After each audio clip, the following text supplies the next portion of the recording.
Good evening, everyone. I'd like to call the meeting to order. For those of you who don't know, this is a meeting of the Zoning Board of Appeals. First, I'd like to start by saying the pledge to the flag. Would you please stand and join me? Pledge allegiance to the flag of the United States of America, to the republic for which it stands, one nation, under God, indivisible, with liberty and justice for all. All right. We have the fire or emergency announcement. If for some reason the alarm bell should sound or we have to leave in a hurry, there are two doors here. We don't use the door behind me. You can go out these doors and go either the front or the back of the building. This meeting is being recorded and streamed live. Tonight we've got, it looks like we have 13 items on the agenda. If you don't want to stay till your matter is decided on, you can visit, or you can call the clerk's office in the morning after 9 o'clock, and the clerk will fill you in. Would the deputy clerk please call the roll? Member Schubert? Here. Member Phillips? Here. Member Parker? Here. Member Gorgon? And I would also like to point out, present here is our Assistant Planning Director and Zoning and Enforcement Officer, Daniel Ulatowski, and Nora Robshaw, our Deputy Town Attorney. First, we have to approve the minutes of the meeting held on June 18th, 2024. May I have a motion? Move to. Second. Any opposition? Okay, we have one abstention, and we have 1, 2, 3. Okay, good. So it's approved, 3, 1 abstention. If you're coming up to speak, make sure you sign the sheet that's up there at the podium and talk directly into the microphone so we can all hear you. And of course, everyone please silence your cell phones. First item, we're going a little bit out of order. I think it's number 11. Okay, I have to recuse myself from number 11. So I'm going to turn this matter over. Let me just see here. Is it number 11? It's number 11. Okay, I'm going to turn it over to Kelly Phillips to handle. All right, so item number 11 on the agenda is 6040 North Bailey Avenue. If you can state your name and your address and make sure that you've signed in. I will. Good evening. My name is James Baglioli. I'm an attorney for Benderson Development, 570 Delaware Avenue, Buffalo, New York. I know the board has seen this project a few times. I just refresh your recollection on it. The property we call Amherst Development Park is located in yellow. To the north is Romney Road. To the east is North Bailey Ave. It's zoned research and development.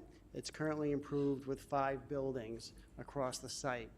Surrounding the properties, to the north we have what we call Boulevard Consumer Square, and these are all the loading docks. This is the Target and the Best Buy. To the west we have our TJ Maxx project, which we also own.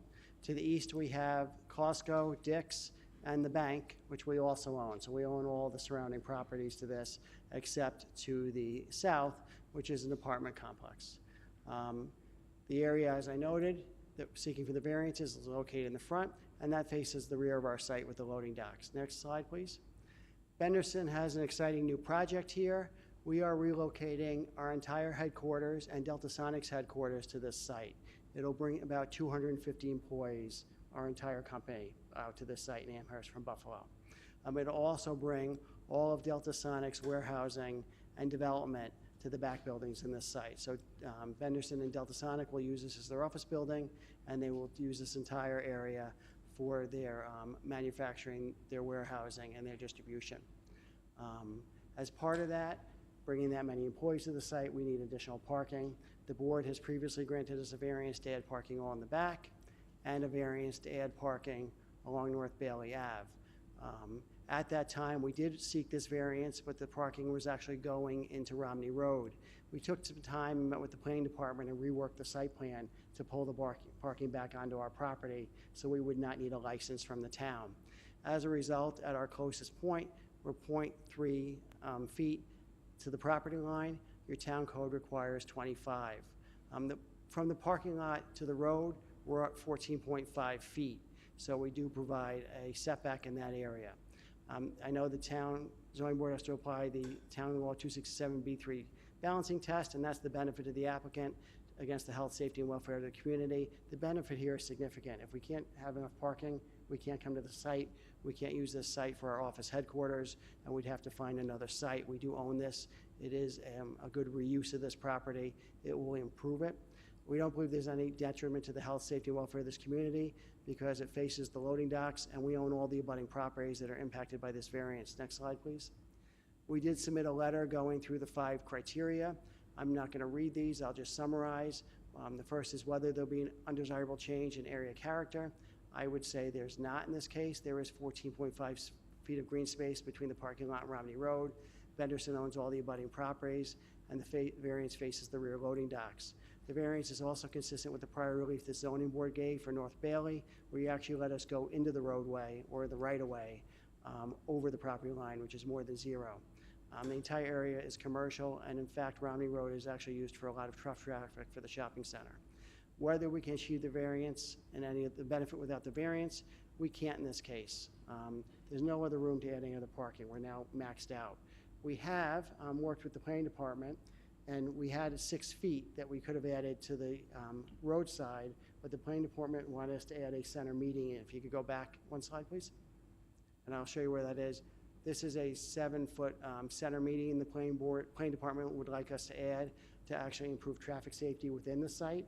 That 7 feet could be on the roadside, but it would eliminate, and these parking stalls would just be empty where there'd be no green space. So working with the planning department, we balanced that, and since we had the 14.5 feet of green space on this side, we used the 7 feet of green space in the middle to improve traffic safety and make the site more attractive. Next slide, please. We don't believe the variance release is substantial based on the 14.5 feet of buffer that there will be.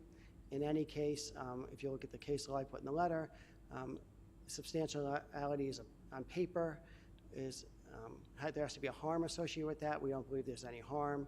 We don't believe we'll have any negative effect on the adverse impact on the environment or the neighborhood. This is a proposed parking lot. It's existing. It's a small expansion of this lot. It's not located in any environmentally sensitive areas. It'll allow for substantial upgrade in the site. It's consistent with how the area is developed. And whether the hardship is self-created, it clearly is self-created. And that criteria in and of itself is not sufficient for denial. There has to be a harm associated with that. I truly don't believe there's a harm with this. So I'm happy to answer the questions the board has. Any questions from the board members? Is there anyone from the public here to speak on this petition? Seeing as there is not, we will close the public hearing. Any discussion by the board? Or any motions? I'd like to make a motion to approve. I will second that. All in favor? Aye. Aye. Okay, so 3 ayes, 1 abstain. abstention. Motion carried, or the Thank you petition very much. is approved. And I appreciate you taking me early because of my conflict. Thank you very much. Thank you, Kelly. All right, that brings us back now to the, I noticed the first 2 items are different properties, but the same, looks like the same variances. So let's do number 1 first, 183 West Royal Parkway. Hi, good evening. I'm Mike Hitzel. I'm from the Town of Amherst Engineering Department, 1100 North Forest Road. Part of our Royal Park project that we currently have going on, we were listening to the residents and some of their concerns. Some of their concerns with the project itself was obviously the increase in traffic and noise from this park now being developed. To help out alleviate some of the residents' issues, we are installing along the rear property lines a privacy fence, and now what we would like to do as well is down the entrance to the park, provide some additional privacy fencing, and then a portion of it would transition to a chain link fence. currently on the yards themselves, as we're speaking to the one to the north right now, we have an existing chain link fence that the town owns that we would like to rip out and put in its same place a 6-foot high fence indicated by the purple line there. And then we would have the chain link fence to the front, which would be a 4-foot high. I know we're seeking the variance to be able to install the fence on the property line, as well as in the clear vision triangle indicated by the blue triangle there. We would have a 4-foot high fence instead of what is allowed as a 2-foot high in that obstruction area. The idea behind putting the chain link fence in, it would still allow vision if a vehicle pulls up to the intersection there, and then the privacy fence to the rear mainly provides privacy toward the backyard, hopefully eliminates some noise, and also gives the residents the full use of their backyard. I'm petitioning on the resident. I met with the resident probably about 2-3 weeks ago now to discuss our project and our plan here, and looking if we can get the zoning board of approval for this. We would like to move forward with installing the fence on her on the property line where the existing chain link fence currently is, and would be removed to install this. Any questions?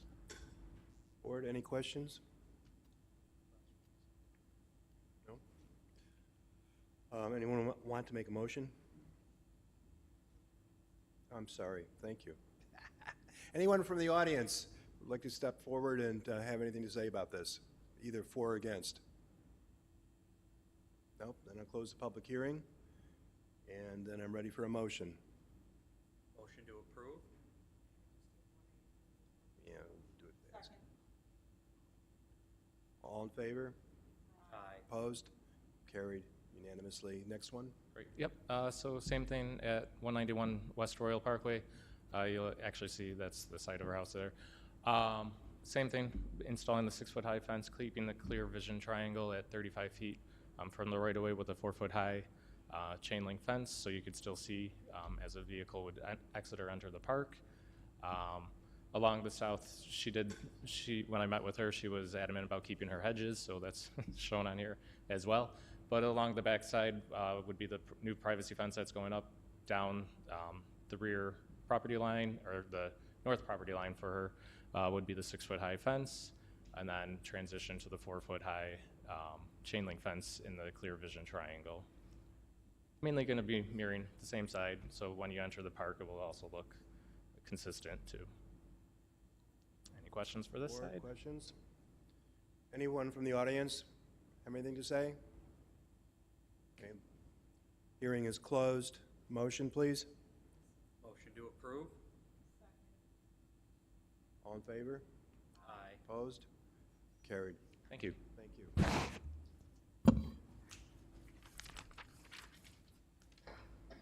That takes us, wait a minute, I'm sorry. There's no- There, 3. 109 Old Farm Circle. Hi, good evening. Thomas Nablo, owner of 109 Old Farm Circle. This evening, I'm seeking a area variance to place a shed 12 feet from the east property line, the Birchwood property line, instead of the 30 feet zoning requirement. Placing the shed 30 feet in would be a bit unsightly for me to have the shed at that point in my yard. The only other place that was recommended would be the southwest corner, which would require extensive removal of landscaping and make it somewhat difficult to access it in the wintertime, because it's far away from, where I would need to pull any kind of equipment out of. That's it. Board, any questions? Are there any objections from your neighbors to this? No. I actually spoke to one before the meeting, and he was kind of confused, the letter that he got, and I explained it's going to be inside my yard, and he was like, oh, okay, that's fine. So as far as I know, that we're not.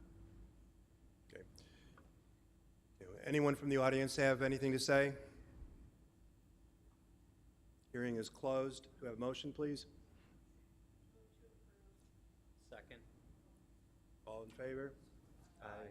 Opposed? Carried. Thank you. Next one is number 4. That would be 230 Springville Avenue, area variance. Hi. Yeah, I look around, I'm the only one minority. Okay, I wanted to install a mini split AC on my property, but it's with 3 feet near my neighbor's driveway. So, yeah, but the town already showed me a permit, yeah, yeah, this is the red line, is is a source property line. So you see that the chimney already 1 feet south, north, but I wanted to put my AC back in the chimney. So in public view, nobody can see it because it's way less than chimney, because chimney already blocked that view. So right now that area is open, my neighbor's garbage can put on it. So I want to put my split AC unit nearby that place. Yep, right now the garbage can belongs to my neighbor on my property. Yeah, so right now my proposal, my unit has 2 units because it's a mini split, so it's really small. It's not like a traditional central air. So the noise is very less and the energy is efficient. So right now, I propose is a 1.5 north the property line. It's way less than chimney, is 1 feet. Yeah, this is the main. Right now, Buffalo experience very hot days, so I want some cooling. So I have no way to go right now. I cannot put on my roof because the roof, the town issued, the building department already issued me a permit for that, but they cannot prove the roof can hold that weight, even though that weight is 50 pounds only. I don't have other alternative. I cannot go around because the tube is not long enough, because the manufacturing doesn't allow me to do that. So this is the only location, I can put. So this is, even though my English is not good, but still I go through the complicated process, go through the variance. Hope everyone can understand what I'm talking about. Yeah, this is. Board, questions? Yeah, she's. Okay. All right. All right.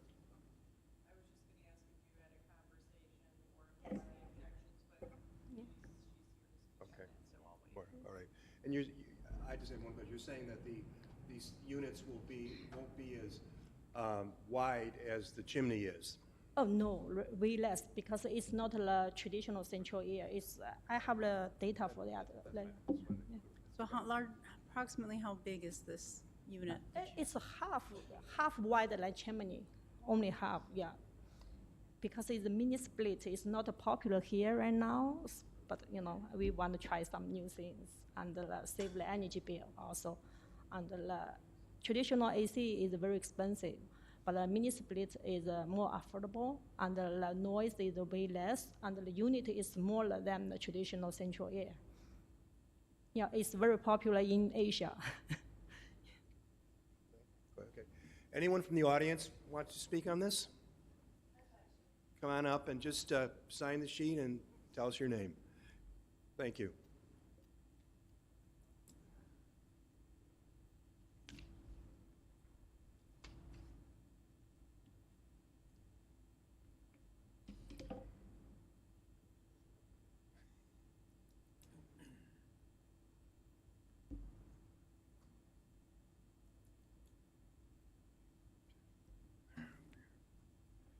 Okay. We spoke before, me and her, and on my side, there's no problem for her to install her unit on my side. We talked before. There's no problem with me, but we agreed I'm going to put a fence because I don't want to be responsible for anything on the side of my property, even though it's in her property. I don't want to be responsible for something happen, if I damage, if I back up my car, or something happens. So we talked before. So I'm going to put a fence on my property line on that side, and I'm fine with that. I told her I have no problems at all. If the town agree that's the right way to do, I'm fine with that. And as well, I said, she asked me to put it one day on Saturday or Sunday. I said, well, we need to talk to the town because I don't think we have enough room and let them decide it. I'm not against you putting the unit on your property, but it's going to be on my side. So I don't want to see that. I don't want to make sure that I don't, I don't want to see that. So I'm going to put a fence. And she also agreed with, okay with the fence. So we're I would like to come here today to express myself. I'm okay with that. We're good neighbors. We, never had a problem. We share plants, whatever. There's no problem. So that's why I want to be here at the town, hearing to us to, accommodate what's the best for both of us. I think she has the right to put her unit on my side, but I don't want to see it. So I have the right to put my fence on my property line as well. That's we agreed on that. That's why I'm here too. Nothing against her putting that, okay? Just let my whatever here for you to know, all right? That's what it is. Thank you for letting me talk. Thank you for your comments. Welcome. Anyone else wants to speak on this matter? Hearing no one, hearing is now closed. Do I have a motion from the board? To make a motion to approve. All in favor? Aye. Opposed? Carried unanimously. Thank you. All right. The next item on the agenda is 6486 Main Street area variance. 6846. Name. Good evening. David Allen, R.E. McNamara, representing Nagali Real Estate for this particular location of its emergency generator placement. We're inside the setback, so we're asking for a 5-foot from the building, sitting parallel to the building. We will put plantings around it. And this generator does not run full-time, and it's particularly for emergency generation. Any questions? Board? Questions?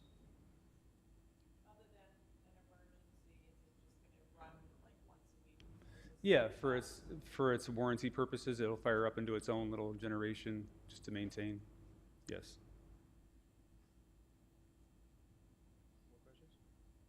Anybody from the audience wants to speak on this? Hearing no one, hearing's closed. Motion, please. Motion to approve. I'll second it. All in favor? Aye. Opposed? Carried. Thank you. Thank you. Next is 145 Innkeepers Lane area variance. This? Hello, my name is John Marcotte. I'm here representing ChargeSmart EV. Here requesting a variance to put the EV chargers within the setback to have access to the utility pole. Chose that location as it would be the least disruptive to the site there. As far as the area, it's a commercial area. There's nothing but hotels in that section. We will be screening the chargers. Yeah, and because it's within the setback, we're requesting the variance. Any questions? Yeah, sorry. Questions? Question? Nope, nope, nope. Anyone from the audience would like to speak on this? Seeing no one, hearing's closed. Do I have a motion, please? Have a second? Second. All in favor? Aye. Opposed? Carried unanimously. Thank you. Thank you very much. Next one.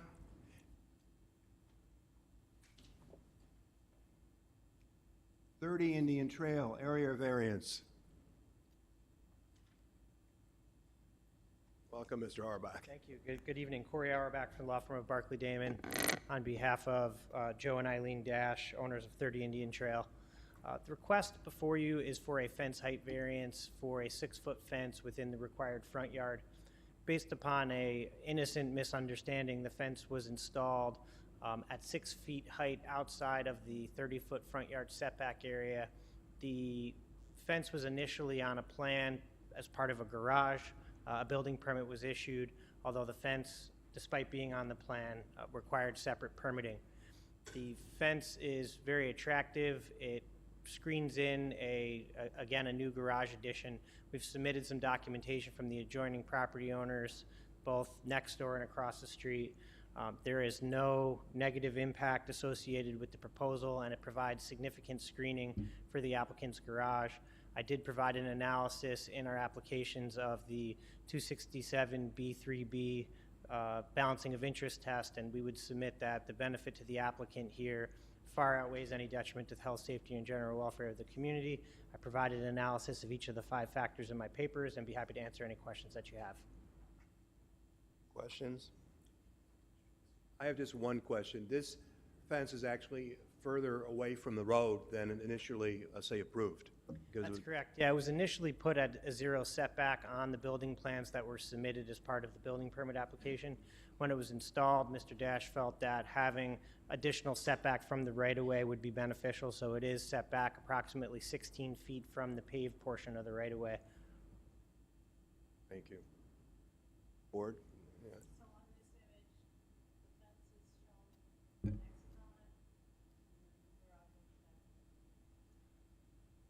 No, this, I believe, was the plan that was approved as part of the building permit, which showed the fence at a 0-foot setback. We did submit an as-built survey as part of the application that shows the constructed fence location, which is a little less than 4 feet setback from where it was depicted on this plan, but again, 16 feet from the actual paved portion of the road. This was the misunderstanding because it was on the plan that was submitted for the building permit at 0-foot setback. But of course, the fence would require separate permitting, which was, again, just an innocent misunderstanding.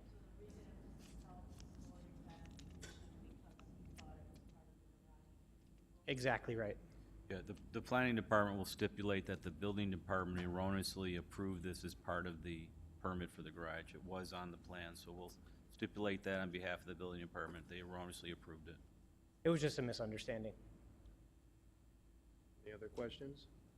Anyone in the audience want to speak on this? No one? Hearing closed.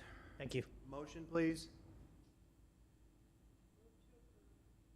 Do you have a second? Second. All in favor? Opposed? Carried unanimously. Thank you. Next is 5 Jeffrey Drive, area variance. Mr. Rabineau. Yes. You're up. Good evening. Good evening. Nice to see you again. So I'm requesting that the variance on my corner lot, my home, be reduced to 18 and a half feet so that I can expand my garage and build what I think is a common thing for us older folks with no children at home anymore, what they call a primary bedroom suite off the back of the house. So that's my request. Any questions on that?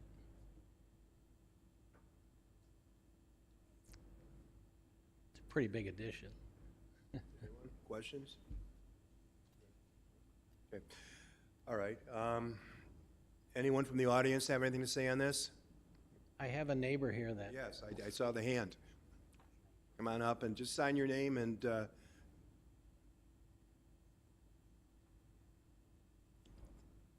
Old man, sorry.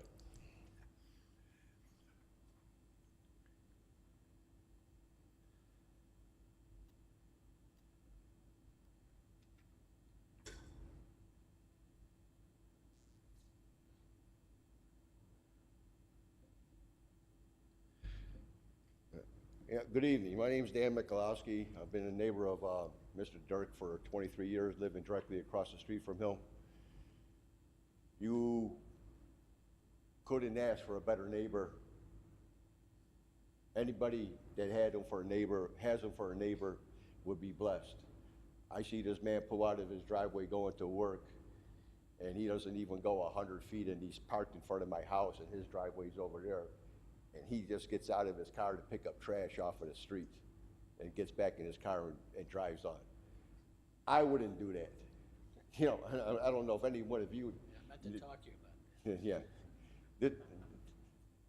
This man spends more on landscaping a year on his property where on A-Raw Street, there's all the hedges there, and he has that 5 yards of that black mulch every year, you know, taken care of. His hedges are trimmed. Man is out there on Father's Day cleaning up on the outside of his house. Couldn't ask for a better person, and I'm glad he's my neighbor, and I wish he was your neighbor so you would understand. Thank you. Thanks, Dan. Thank you. Anyone else like to speak? It's hard to top that. I don't know. Hearing is closed. Do I have a motion, please? Motion to approve. Second? I mean, I didn't second. Do I have a second? Second. All in favor? Aye. Opposed? All right, carried unanimously. Good. All right. 79 Brennan Road area variance, number 9. Okay. 9.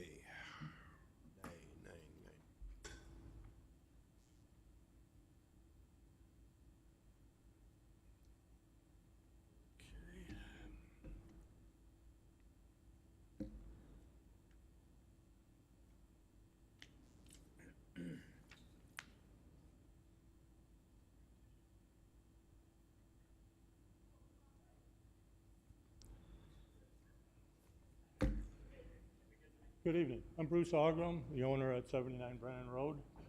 What we're planning on doing here is, that's not the plan that there you go.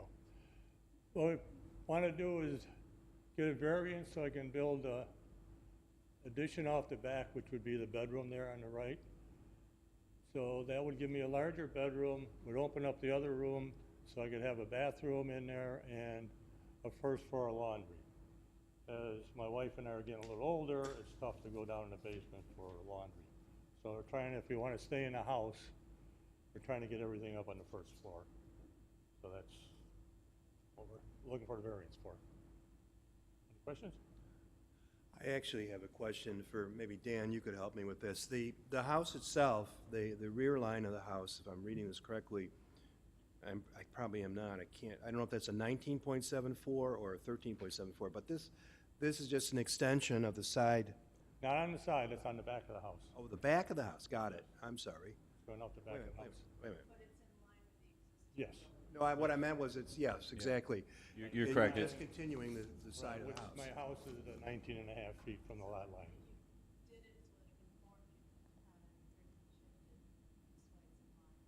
Oh, yeah, well, no, everything, the addition is gonna go straight with the existing house. Right. So, I mean, the existing house is 19 You're point. correct. The existing house is lawful nonconforming. Right. He would be creating a new nonconformity by pushing it out along the same plane of Same the plan, existing that's what I was house. trying to say. So it's the same plane, it just extends. Okay. All right. Okay? Is there anyone from the audience who'd like to say something about this? No? Hearing is closed. Do I have a motion? Second. All in favor? Aye. Aye. Opposed? Carried unanimously. Thank you. All right, that brings us to 6254 Main Street area variance. Okay, that would be, wait a minute, I'm just, 16. Hello. Okay, got it, okay, sorry. That's all right. Hello, my name is Pierce Young. I'm from Block and Longo on behalf of the applicant here today. So as you can see, the property is 6254 Main Street, and it's currently zoned multifamily residential District 4. It's currently vacant land, and the plan is to construct a 2-unit residential building. Go to the next slide. The property was recently rezoned. It was previously residential District 3. As I mentioned, it's been rezoned to MFR 4. After the rezoning, it came to our attention that the MFR4A designation requires 40-foot setbacks, and the plans that were submitted with the rezoning do not meet those requirements. So we have, I guess you would call it 3 variances. The left and right side of the property would be 11 feet from the property line, and the town code requires 40 feet. And then at the back, it would be 19.11 feet from the property line, and again, the code requires 40-foot setback. As you know, the board has to weigh the benefit of the applicant, or the benefit to the applicant versus the detriment to the neighborhood. For the first factor, it's our position that there is no undesirable change to the neighborhood or adjacent properties. To the left, there's a single-family home, and then to the right, there's a residential subdivision. This is going to be a beautiful 2-unit dwelling. It's going to match the surrounding properties, and it will not impact any traffic as it will have its own driveway. For the second element, the benefits sought by the applicant can't be achieved by another method.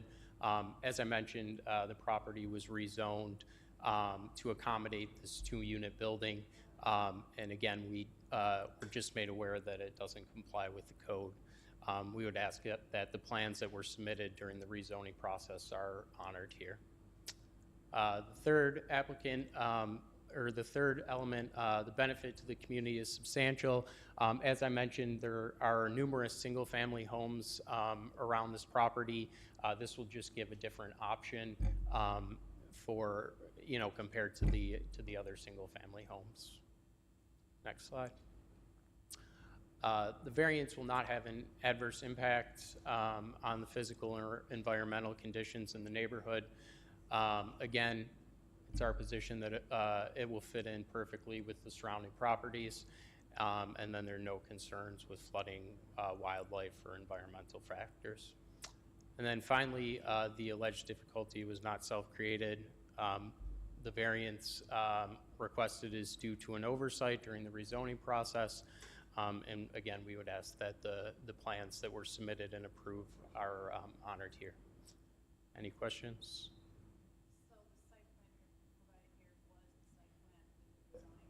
That's my understanding, yes. I guess then I have a question. It says the variance is being requested due to an oversight during the rezoning process. I didn't catch what the oversight was. That the setbacks do not comply with the MFR4 designation. I've got a question then for Dan. There's nothing normal, I suppose, but in R1 subdivision, what side yard is supposed to be 5 feet minimum from the lot line? In the R3, which is the predominant zoning district for single-family homes, it will be a 5-foot setback. 5 foot, okay. The petitioner sought to replicate the zoning which was recently approved next door for the Morano development, which does require a 40-foot side yard setback. Traditionally, a site plan is not considered at rezoning stage. The land use is considered. They still could develop a 2-family home as proposed, just not in this form. Okay. Board, questions? Anyone from the audience have anything they'd like to say about this? I don't see anyone. Hearing closed. Do I have a motion? Motion to approve. Do I have a second? All in favor? Aye. Opposed? Okay, unanimously approved. Thank you. Thank you. Just give me a minute here. Okay, we already did number 11. And now we're on this number 12. All right, we're on number 12, 4795 Sheridan Drive. We left the hearing open from last time. Is there anyone here that would like to speak on this?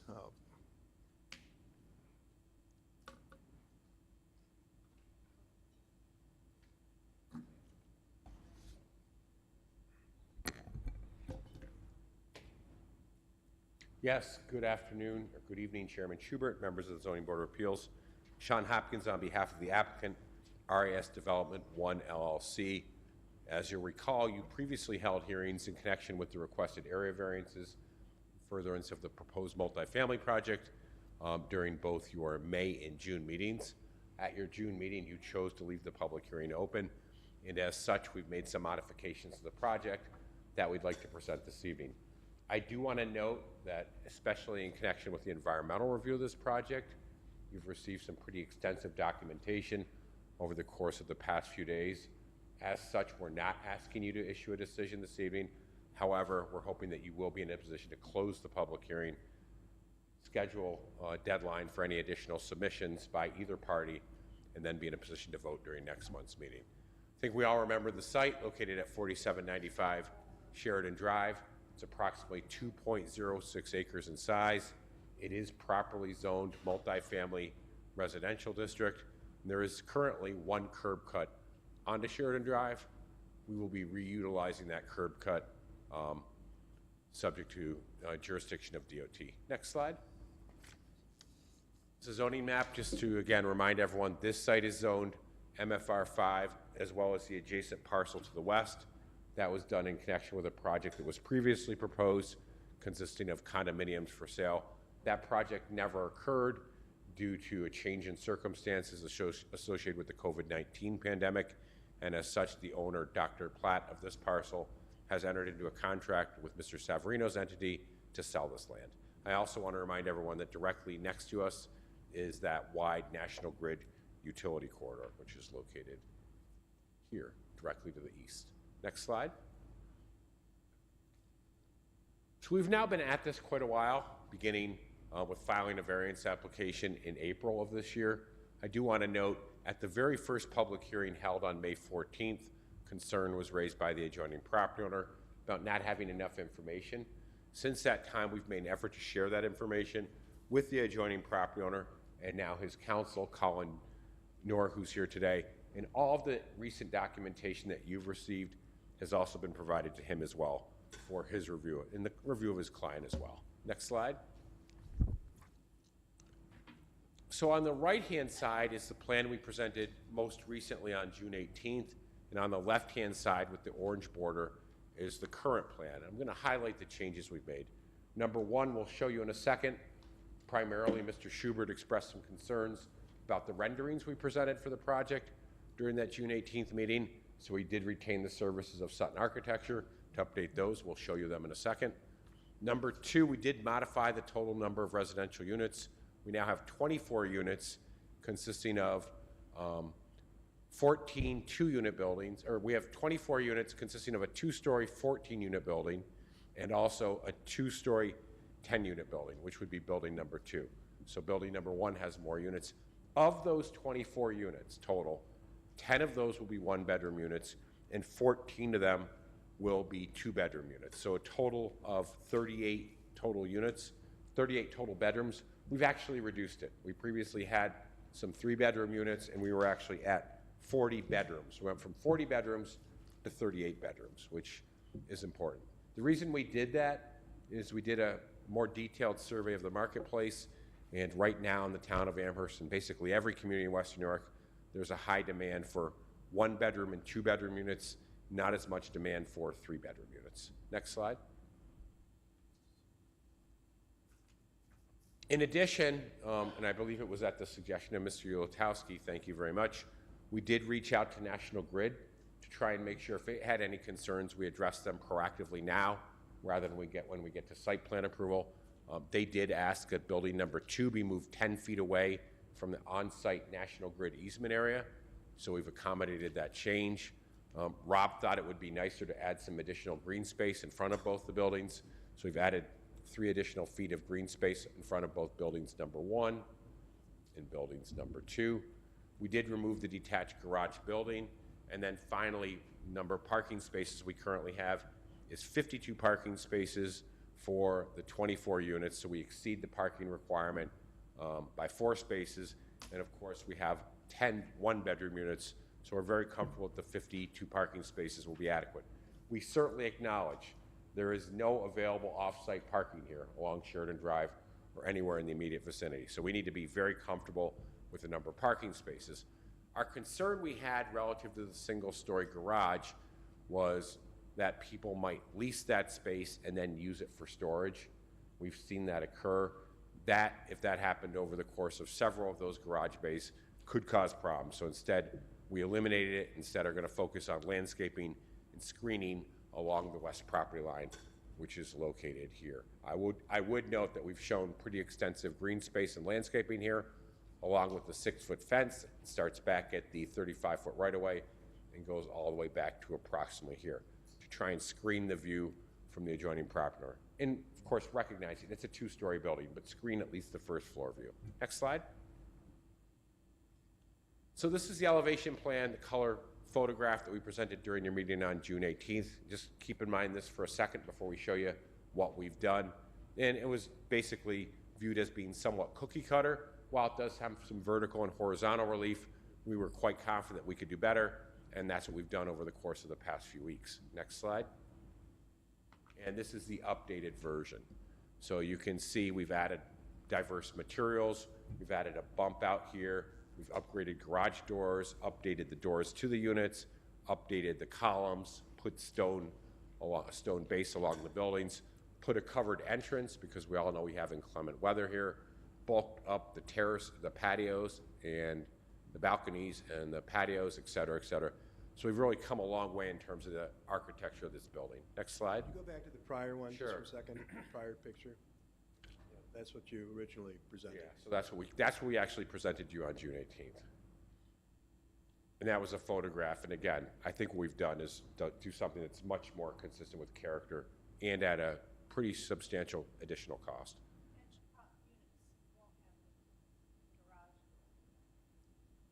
The end units do have a garage door there. Yeah, if we go to the next slide.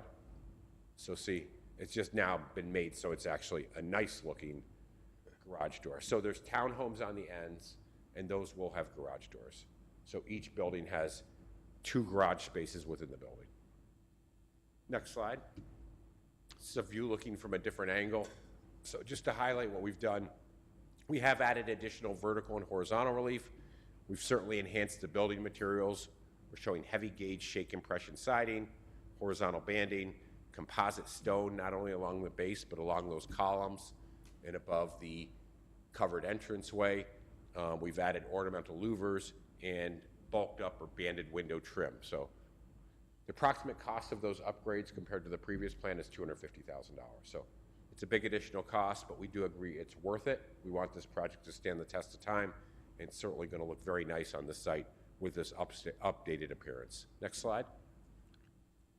So the variances that we asked for on June 18th are on the chart on below, and they've been updated slightly. So we thought providing you with a comparison slide would be helpful, and then we'll actually walk you through the variances one by one.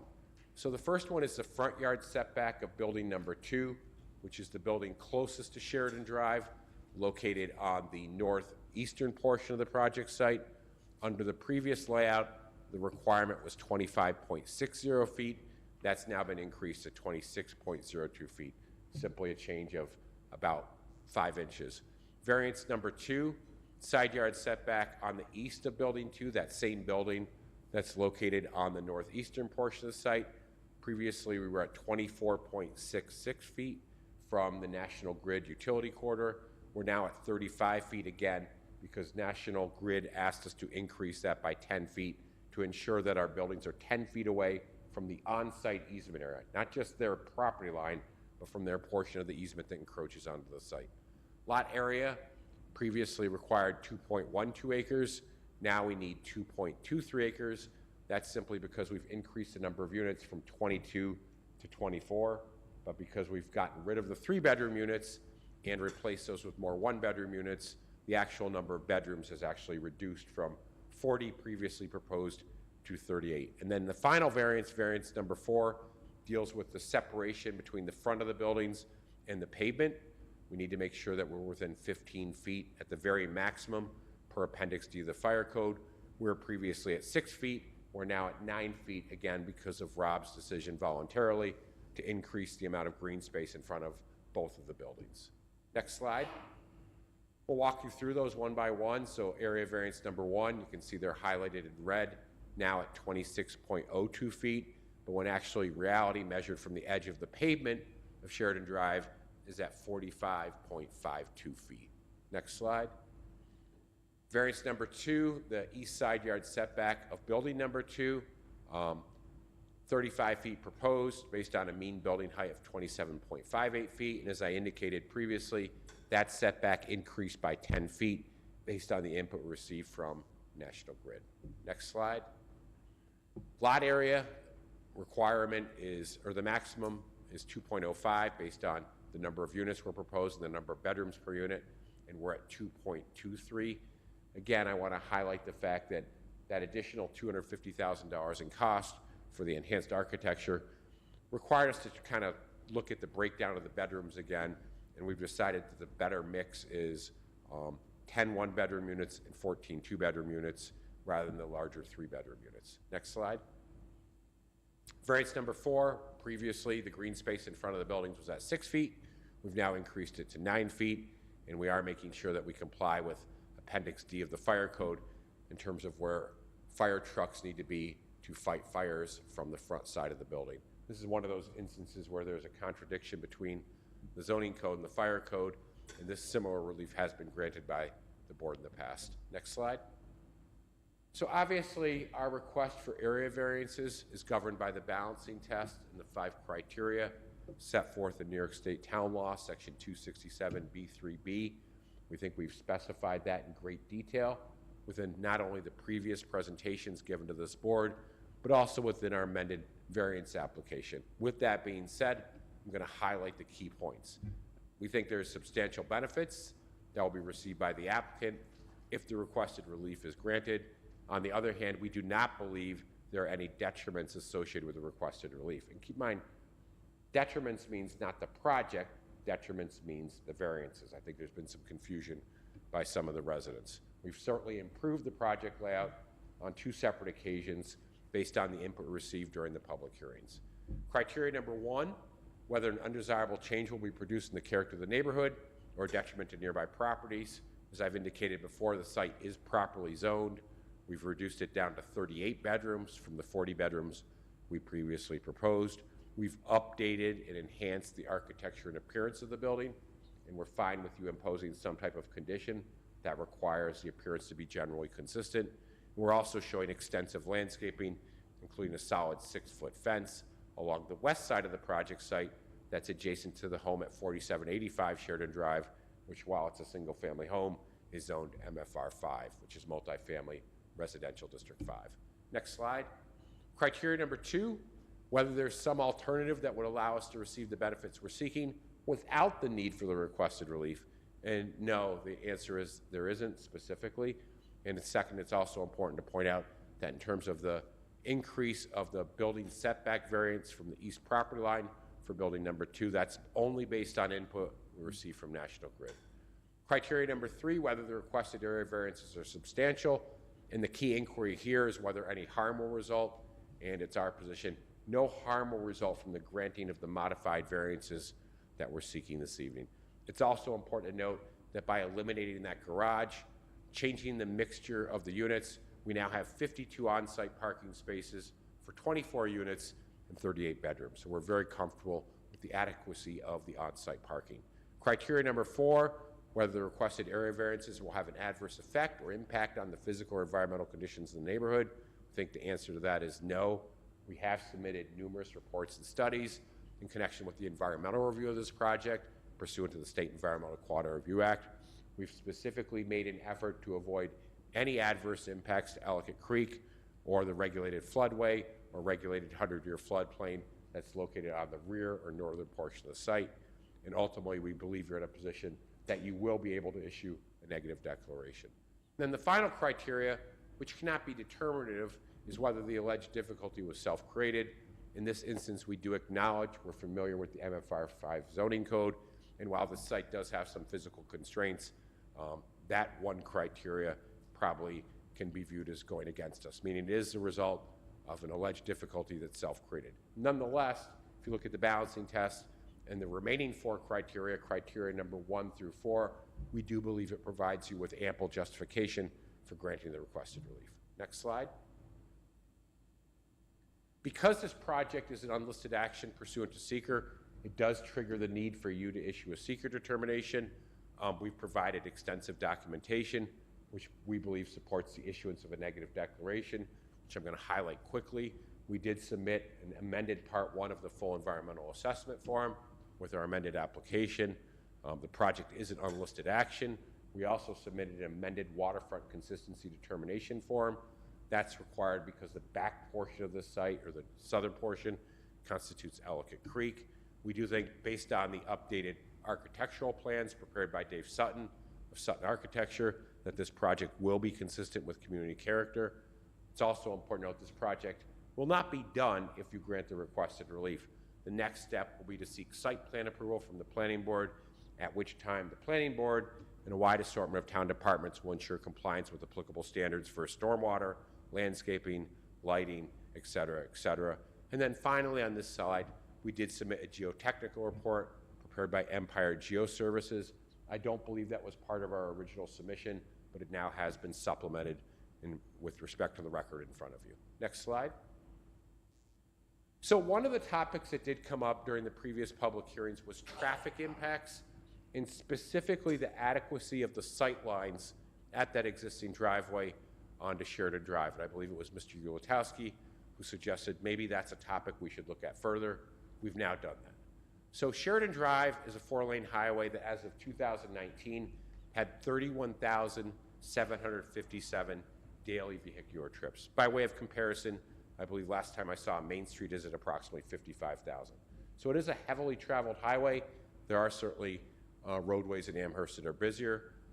We did take a look at what will this project generate during the AM peak and PM peak weekday hours, and that's Table 2 of the traffic analysis prepared by Amy Dake of Passero Associates.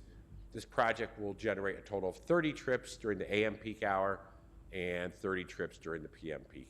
That does not come close to exceeding the typical threshold for a traffic impact study utilized by the DOT and the Erie County Department of Public Works, which is 100 vehicular trips during a peak travel period at a given intersection.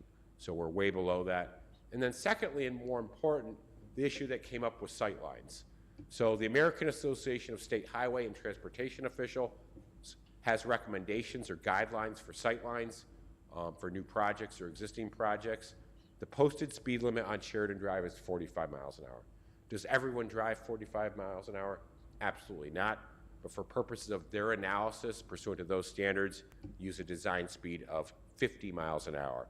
And the recommendations in terms of the stop sign distance is 425 feet, which is here. And the recommendation for intersection sight distance, meaning if there wasn't a stop sign there, even though there will be, is 555 feet.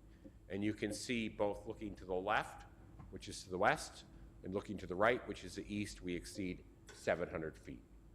Mr. Epps, can I interrupt you? I'm sorry. I should have said this before. Table 2, traffic impact study not warranted since project will not generate more than 100 trips at an intersection during peak travel period. What are peak travel periods? Peak travel periods are the AM peak, which is generally between 8 and 9 or 7:30 and 8:30. And the weekday PM peak is generally sometime between 4 and 6. So it's during that peak hour. And if you picture the roadways around Amherst, we all know those are when they're busiest. So if it's a retail use, generally the peak hour is Saturdays. For example, all of those plazas up and down Niagara Falls Boulevard and on Transit Road, you would be studying the Saturday peak hour because that's when they generate the most traffic. Thank you. So that analysis conducted by Amy Dake, a licensed civil engineer and a traffic expert at Passero Associates, supported her professional position that the project will not result in any potentially significant adverse traffic impacts. Next slide. Just one other Oh, question sure. on that. So a traffic impact study is not required, but you did one anyway? We did a traffic analysis. We did not do a full traffic study. A full traffic study would generally incorporate a wider study area and would have a more detailed analysis. but because we don't exceed that 100 vehicular trips, and because the adequacy of the driveways, it was our traffic engineer's professional opinion, traffic study's not warranted. Okay, but that analysis. Supports that position. Yeah. I also want to note there was a letter that was submitted by Mr. Nora on behalf of his client yesterday that references there was accidents along Sheridan Drive. We certainly acknowledge that. I mean, there's accidents everywhere, but there's no proof that those are related to this project, and in fact, they can't be. Generally speaking, unfortunately, what's happening, an increase in the accident rates throughout West New York and elsewhere, is people not paying attention, whether they're using their cell phone, whether they're texting. I walk at night, and I can't believe when I go up and down Main Street how many people I can see. Literally, I can see them texting on their phone because it's lit up as they drive. So it's really not anything related to this project. Does that need to be improved? Yes. But the fact that there are accidents on Sheridan Drive has nothing to do with whether or not a traffic impact study is required, has nothing to do with whether or not the site distances, both to the east and west, are adequate, because they are. Next slide. The final report we did, because of the fact that this is in an archaeologically sensitive area, because of Ellicott Creek forming the northern border of the site, was what's known as a Phase 1A, Phase 1B Cultural Resource Investigation Report. We hired an expert, Paul Powers of Powers Archaeology. He's located in Rochester, New York. And basically what he did is he went out and took a look at the 1.5 acres of the project site that we're going to impact. He actually did 32 separate shovel tests on the site at 50-foot intervals per the requirements of the New York State Office of Parks, Recreation, and Historic Preservation. And ultimately, he concluded that there are no sites on this site that are worthy of protection. And that's a summary of his report. More importantly, on the next slide, oops, I'm going to come back to that. In terms of stormwater summary, so one of the topics that always comes up with any project, it will be more thoroughly addressed during the site plan review stage, is stormwater, both stormwater quality, which is the cleanliness of the water, leaving impervious surfaces, and quantity. So Patrick Sheedy, the project engineer from Carmina Wood Design, prepared a detailed letter explaining the methodology and how we will comply with those requirements, both of the DEC and the town of Amherst. Our on-site stormwater management system will need to be able to handle a 100-year storm event. We acknowledge that for the record, and we certainly ask that you consider that in connection with your seeker determination. Next slide. We also did have, and we submitted, but it didn't make its way into the presentation because we just received it today, was a no impact letter issued by the New York State Office of Parks and Recreation and Historic Preservation. That letter is very important because it basically acknowledges that they agree with the conclusion or professional opinion of our archaeologist, Paul Powers of Powers Archaeology. So that certainly provides you with evidence that there are no protected archaeological or cultural resources on this site. So with all that being said, and not this evening, what we're asking you to do is consider issuing a negative declaration, affirm or issue a waterfront consistency determination, and approve the 4 area variances per the modified plans. And then finally, I would note that if you do close the public hearing and schedule this to be back on your agenda next month, respectfully, we would ask, and I think it's good for all parties, to establish a deadline for any additional submissions. If there's any questions, either myself or Mr. Savarino would welcome the opportunity to address them. Thank you. Questions?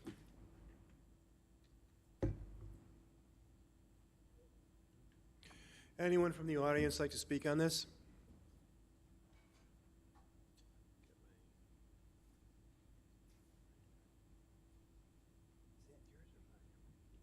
I was looking for it. Thank you. Good evening. Good evening. My name is Colin Knorr of the Knorr Group PLLC. I represent Mark DeJory, who lives directly next door to this property at 4785 Sheridan Drive. As Mr. Hopkins mentioned, we did submit a letter to the board laying out a number of our concerns with the project, with the variances. I'm just going to touch on some of the highlights tonight, but we do believe that everything in that letter is important and worthy of the board's consideration. I also want to note that a lot of this information, the technical letter on traffic and the stormwater issue, has just been received in the last couple of days. We'd ask that the board adjourn the hearing and keep it open to allow us time to further respond and analyze that information. As we noted last time, we've got concerns about how this is going to impact the existing character of the neighborhood. It's going to be a sharp increase in residential density that's incongruous with the existing character of the neighborhood. That's mostly single-family homes and green space. The requested variances would result in a visibly overdense site squeezed into this area. Our most significant concern remains the traffic impact and impacts on traffic safety. While the 100 trip generated per hour test is referenced both by the Erie County Department of Public Works and in the DEC's workbook, the DEC workbook makes clear that other factors should be considered even where there are not 100 generated trips. Issues like the high traffic volume on surrounding roads, which exists here, issues with site distance at access points, which we do believe still may present a problem, and the location of other intersections or drives. This stretch there sees high traffic, as the applicants acknowledged, and has had a number of accidents. Whether those accidents are caused by drivers' inattention, I don't think is relevant to the issue of the safety of the community.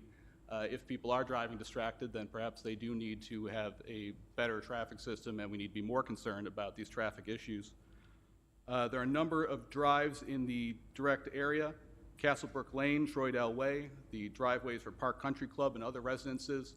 And one of the issues we're concerned about is that people trying to turn left into this development are going to stack in that center lane. That's going to create a sightline issue that's not addressed by the Passero letter that was submitted. Passero letter also does not address the issue of snow piling in the reduced front setback, which we believe would exacerbate the sightline issue in the winter. We believe it's important that the board see a full traffic study that looks at what the impacts will be of actual traffic on Sheridan Drive if this project and its variances are approved before it grants either that front setback variance or the density variance.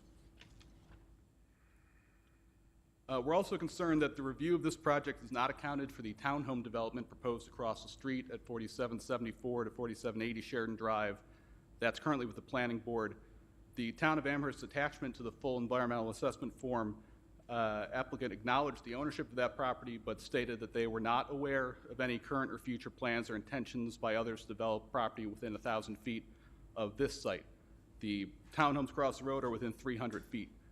The town of Amherst form specifically states that the potential environmental impacts from those nearby projects will undergo a coordinated review to determine the cumulative effects on the common receivers, which include traffic and the drainage issue.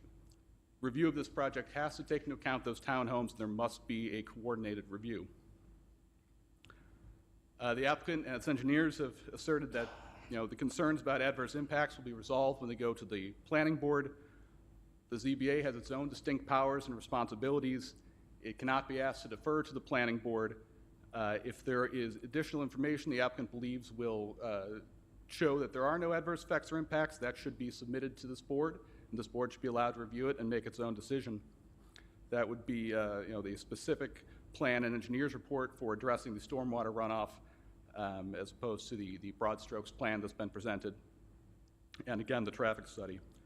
The property, as the applicant acknowledged, backs up to the floodway and Ellicott Creek, which runs behind Mr. DeJory's property and other residential properties, so that drainage issue may have a direct and significant adverse impact on the neighbors. Briefly want to touch on the geotechnical report that was just submitted. That report was prepared in 2016 for a townhome project at this site. It specifically disclaims, it says it should not be used for other proposed projects without further input from the engineers. If the applicant's going to rely on that geotechnical report, it should be supplemented and reviewed by the engineer to assure that it is appropriate to rely on for the currently proposed project. We believe that the concerns we've identified and set out in our letter should lead the board to deny the requested variances, or at the very least at this juncture require additional information, including that full traffic study, before it makes a determination, and that the project must be subject to the coordinated review that takes into account the proposed townhomes across the street. If the board has any questions at this time, I'd be happy to answer them. Otherwise, I thank you for your time tonight. Just have one question. Let me ask, would your client still oppose this project if none of these 4 variances were requested? If none of the variances were requested, frankly, we wouldn't be here talking about the variances with you. I know we wouldn't be here, but would there still be opposition to the project? I don't want to speak on that matter without having specific consult with my client, but the issues of density and things that would, the impacts that would occur if this were built to what the code requires without variances certainly would still present issues, but those would be issues that we'd be talking about with the planning board. But at this stage, we believe that the variances requested would exacerbate the issues that will exist regardless of whether it's built compliant with the code or subject to variances. And we think at the very least the variances should be denied to limit what those impacts would be. So is your client, because now I'm a little confused, is your client asking that we deny the variances based on, and I'm just asking because that's what you seem to indicate, or are you asking for all of these other more in-depth studies?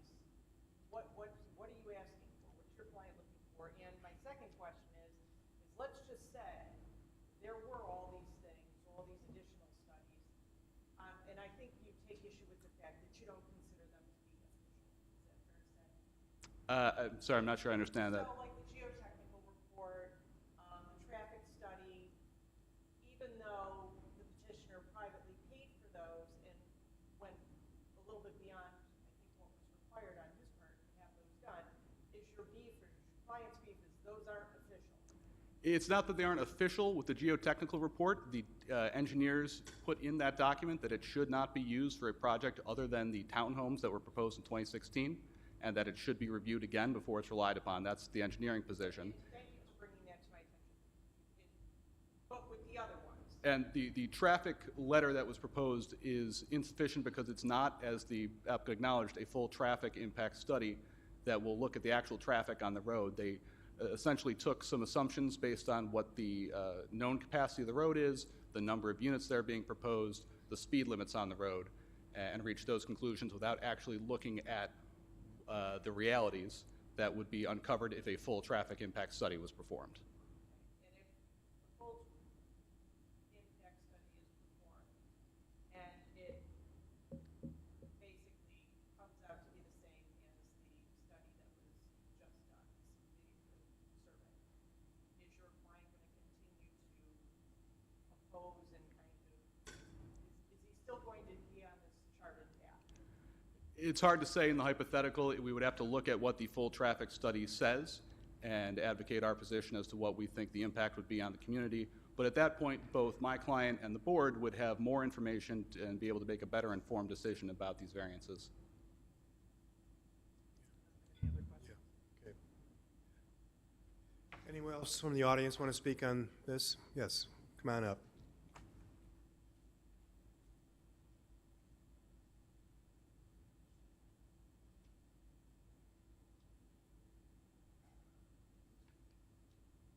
My name is Edward Marecki. I'm at 4765 Sheridan Drive. I'm sorry, 47? 65. 65, okay, that's next door? 2 doors down. 2 doors down. That would be the White House? No, right next door to the White House, with the long fences. Got it. Got it. Thank you.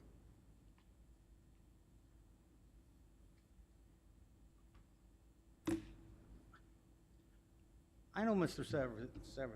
He's pretty astute an investor and as a contractor. Just speak into the microphone so we can hear you. I know he's a pretty astute investor and contractor.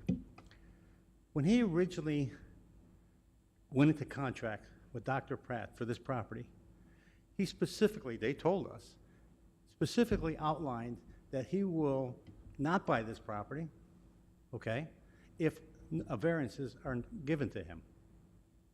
So he knew when he started that he needed these variances. 1. 2, why can't he live within the parameter of the property? Why does he need these variances?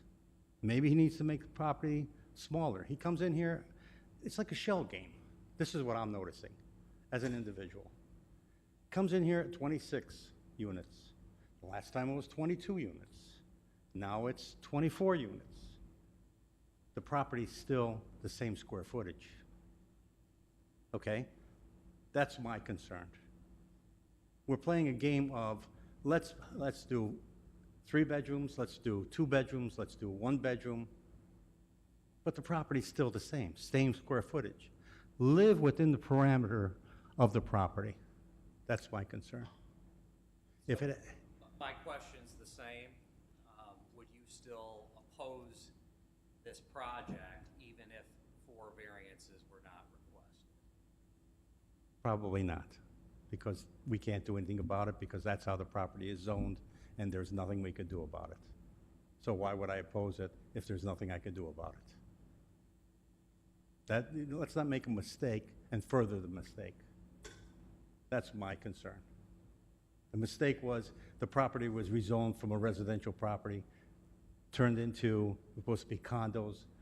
Now, since the property is still, I think it's an MFR 5, let's just throw a commercial piece of property in a nice residential area. That's basically, thank you for your time. Thank you for your comments. Anyone else like to come? Yes, come right up. Come up to the microphone.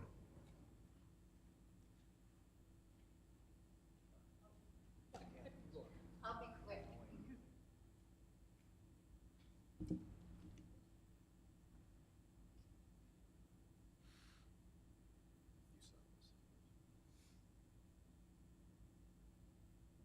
I'll be making it.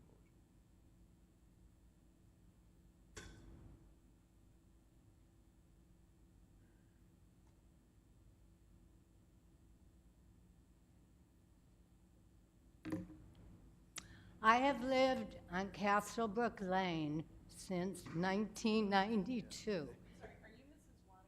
No, I'm Kathy Hudson. Yeah. Okay. And I want to tell you the traffic is an issue. And I've lived at 4985 Sheridan Drive from 1978 to 1992. So traffic really is an issue. When I pull out of Castlebrook Lane to go left, I get in the center lane, which is right in front of where they're proposing this development. And I can see stacks of cars. You have people pulling out from Troito Way and the Park Club, and that center lane becomes like a speedway. And it's, you know, it's really something to consider. And I think the floodplain, that property, when there was a house on it, was on septic. So there are no sewers, and you're looking at 24 units with toilets and showers and washing machines, and, you know, it's really something to consider. Thank you. Thank you. I have a question. Oh, no, for you, okay, Ms. go ahead. Hudson. First, I have a question for you. What? You're in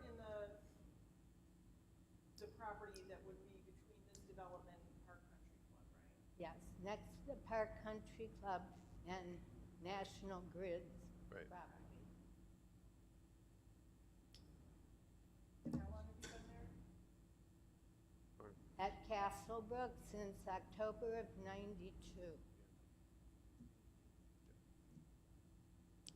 And I'm president of the Castlebrook Homeowners Association. Anything else? Thank you. Mrs. Jory?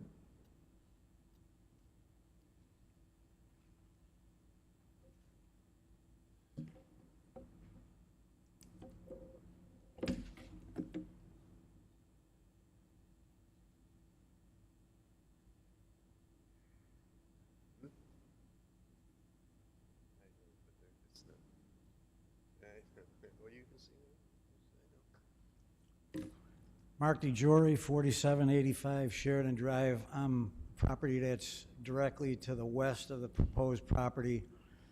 As my neighbor had already stated, that the project has bounced around a few different ways.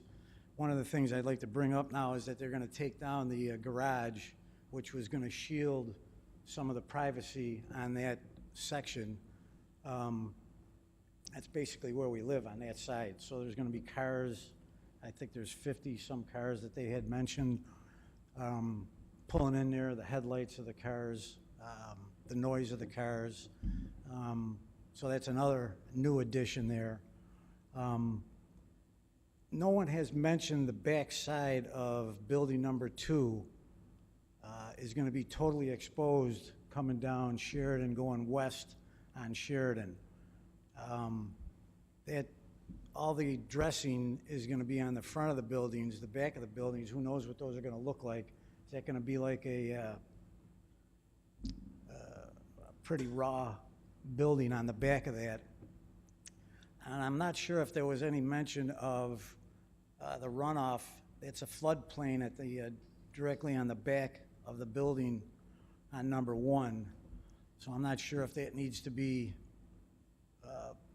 looked at more extensively by whoever has to look at that for the floodplain going into the creek.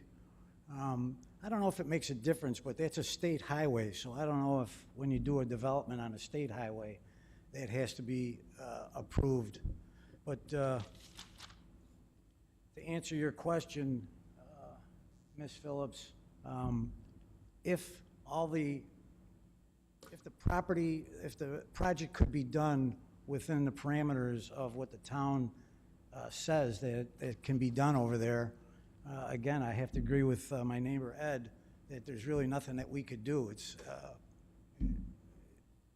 It fits some of the criteria, but the benefit to the petitioner versus the benefit to the surrounding neighbors, most of the neighbors here, we're all opposed to it. So I don't know how that balances out where the petitioner has kind of a heavier balance on that. So that's all I have. Any questions for me? No? Just keep in mind that I have to live next door to, a lot of people, a lot of cars, a lot of noise directly next to me. So, thank you. Thank you. Anyone else?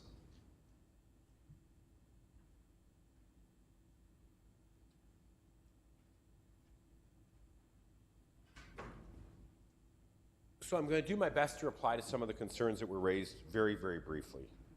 Number one, I heard some comments about, this project has evolved over time, and absolutely it has. It's evolved over time because we're trying to incorporate input we've received. Is that necessarily going to make the neighbors happy? No, but we have been trying to make improvements, incorporate input from traffic engineers, National Grid, this board, et cetera, et cetera. I do want to note several things. So obviously, and everyone agrees, the test is the benefits to the applicant versus the detriments to the health, safety, and welfare of the surrounding neighborhood or community with the 5 criteria. What I haven't heard elaborated specifically this evening or during the previous public hearing is the detriments associated with the variances. Meaning, as of right, we can build 20 2-bedroom units here, which would be 40 total bedrooms. While we do need a variance, or we need a couple variances, we're actually proposing less bedrooms than what would be permitted via 38. I also want to note that building number 2, which requires a variance from the large National Grid utility corridor, sure, could it be moved further to the west and try and squeeze some parking on both sides? Absolutely. It's going to be a layout that's going to actually push the project closer to the adjoining property owner to the west, which we're not going to do, and we don't believe that particular property owner would care for. I also want to note we did eliminate the garage. We acknowledge that. But under the code, all we'd have to do in terms of screening is put a 3-foot fence with landscaping adjoining the vehicle use area. I think that's correct, right, Mr. Lutowski? We're going to go way beyond that. And the only reason you put a 3-foot fence is just to screen headlights. But that's what the code requires. We're showing a 6-foot fence, high quality, solid, along with additional landscaping beyond what we believe the zoning code requires. So we're not going to make the neighbor happy, but we have made some concessions based on their input. We heard Mr. Norris suggest there's a need for a coordinated environmental review. I do want to note I disagree with that. This is clearly an unlisted action, so this board does have the right to conduct its own environmental review and issue its own seeker determination. We acknowledge that's required. You've gotten extensive documentation supporting our position. We also heard a resident raise concerns about the fact that this is a contingent contract. As some of the boards aware, certainly ones that deal with real estate transactions, that's absolutely commonplace in terms of how you do this. You know, until you receive the approvals, you're not going to get the necessary financing to close on a piece of property. And did we disclose that to the property owners? Absolutely. We've tried to disclose everything in terms of what the intentions of this project are. And then the final thing, and I think the most important topic that was brought up this evening, is traffic impacts. And again, I have to reiterate that we do not exceed the threshold for a traffic impact study. I would challenge council for the next door neighbor to come up with a project similar scope in Amherst or anywhere in the suburbs or anywhere in the city of Buffalo where a traffic impact study, a full traffic impact study, was required for 24 units. I don't think you'll find one because it simply does not occur. It just does not exceed the threshold. In terms of the actual traffic volume, if you think about the fact we're generating 30 during the peak period, only during that morning peak period, and there's 30,000 vehicles on Sheridan Drive, we're literally 1/100th of 1%. So it's literally what I would say a drop in the bucket in terms of traffic on Sheridan Drive. The issue that was raised about sightlines was a legitimate one. We've taken a look at it and we're good. In terms of snow plowing and snow piling during the winter, some of us drive up and down Sheridan Drive almost daily during the winter, and after a big snowstorm, those snow piles can get very high, making it difficult to access where I typically do, Mill Street, Evans, and Sheridan. But thankfully, DOT actually comes along and actually slices those snow piles and actually trucks those away because it's a state highway.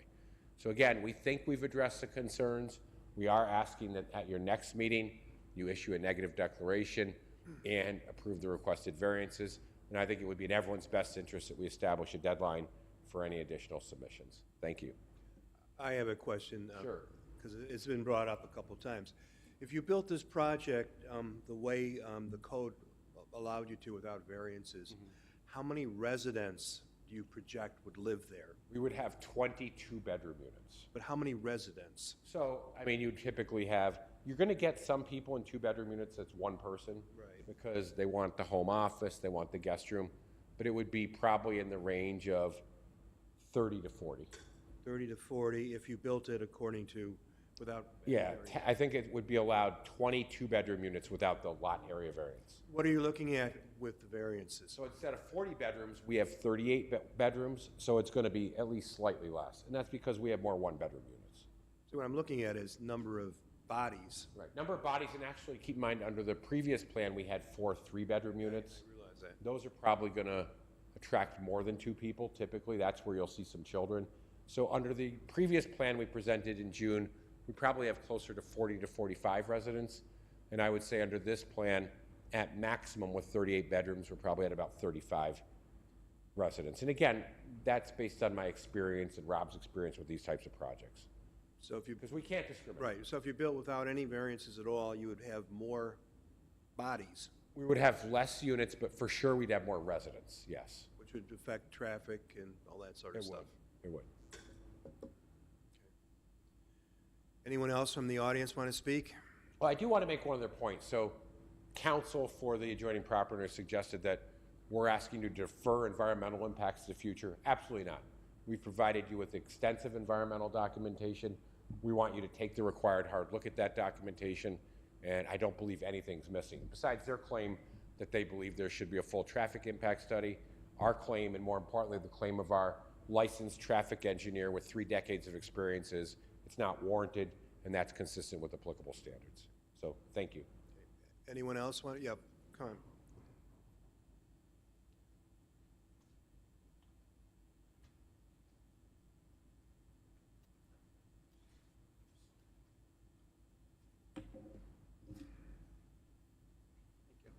Thank you. I disagree with one of the concepts where it was just mentioned that I lived on Sheridan Drive for 30 years.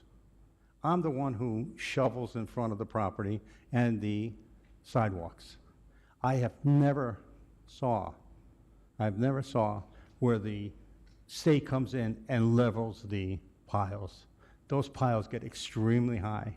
Even coming out of my driveway, I have to stand there, sometimes, unrealistically, 10 minutes. School buses, especially in the morning, back up there. There's a drop-off point at 4 o'clock for where all the kids go to the old firehouse, right across, what's the name of that street? Green? Yes. Their school buses come in there all the time, out of that area. Okay? Just jammed. And we're saying, well, there's not a big traffic problem. There is a big traffic problem. And in the winter, it's worse because it's slower. School buses coming, turning onto Mill Street. Unbelievable traffic patterns. Look at the traffic pattern. My house is pretty far away from North Forest. There are cars backed up all the way to my house at 4 o'clock to 6 o'clock. That's how far they're backed up. So I just want to. Thank you. Thank you. Mr. Jury, you want to say something?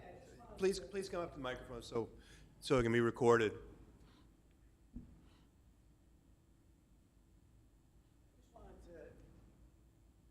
Did I understand him correctly? Did you say that there's going to be 30 to 40 people living in there if there was no variances at all in 24 apartments, two-bedroom apartments? No, we'd be allowed 20 two-bedroom apartments. And that's 30 people to 40 people will be living in that?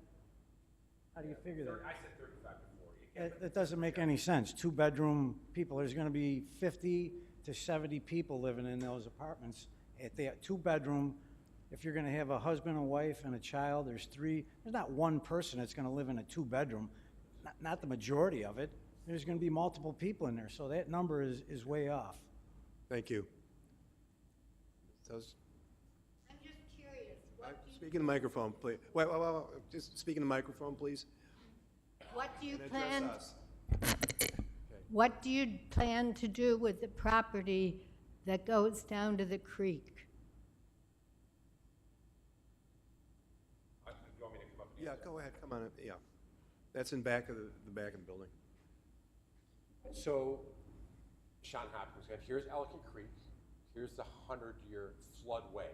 The floodway means structures are not permitted per FEMA requirements. And then here's the 100-year floodplain. You actually are allowed to develop in the floodplain in Amherst with the floodplain development permit. You have to meet some technical standards. But we are leaving the creek, the floodway, and the floodplain exactly as it is today. It will not be developed. So that So green it's just space, gonna be a that green big space field. will stay exactly the way it is. Yep. Will you cut it at all? I don't think we've even given it.